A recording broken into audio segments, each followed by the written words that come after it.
ku daga tambarin gaggawa na zanguya uba ga arewa shatima mai halin godewa rashin jini rashin tsagawa rashin ruwa rashin tonawa a da su annata a da su ga asako me san akau da kai kashin me san akau da kai shi zai kau me san aje da kai kashin me san aje da kai shi zai kau akwai wata amana wallahi ko wata amana sai ta ci shi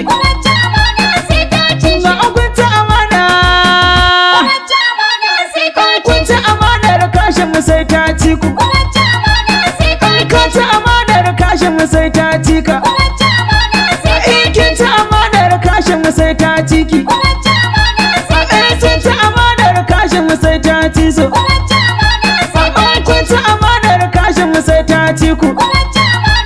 sakon injiniya sato ni ne wannan wato na fadin yan jala masoyin kashin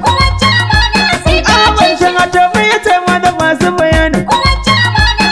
yace a gaya musu Allah ne gatanka duka arewa kowa na ƙaunarka kowa taɓa ka kuma arewa ya tanka dan haka mu akan ka ba ma shakka kuta da mun ka sanna akan sai naka shatima mu akan daidai muka sanka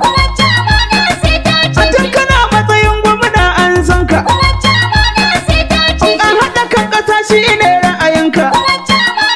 ba a zauna da lafiya kullum roƙonka a gaya musu mun faɗi sirkullansu zaɓen da aka yi kai ne gatansu ba dan da kai ba da sai dai buzinsu duk ƙuri'ar arewan kai kan haɗo ta kai ka bi dukkanin shi ya ka kira ta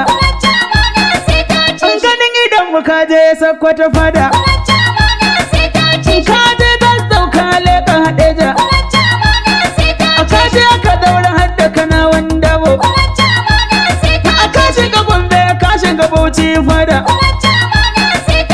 ka je Adamawa da birnin Yobe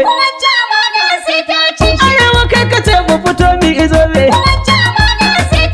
mu haɗa kai mu haulayi a ci zaɓe aka ce kuma to kada a yaƙe mu tsarin da aka yi sanarwa kai da ya bifi arewa ta yi murna amma wani haufi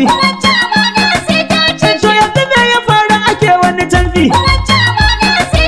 ko an ci moriya saura fasa kofi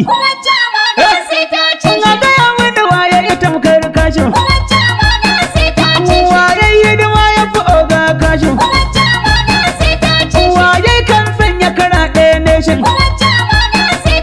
yayi turanci aka bada attention yayi hausa saboda a gane bayanin a to ikon wani bai hana Allah na shi me ta da nufin Allah kai tan shi to yan kuka tuni mun gane ku ko an aje kashi ba an dauke ku to abinda kuka yi shi ne zai bi ku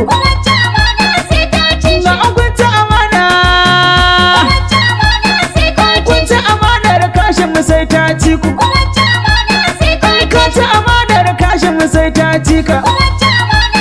in kin ci amanar kashin mu sai ta ci ki in sun ci amanar kashin mu sai ta ci so in kun ci amanar kashin mu sai ta ci ku akwai wata amana sai ta ci shi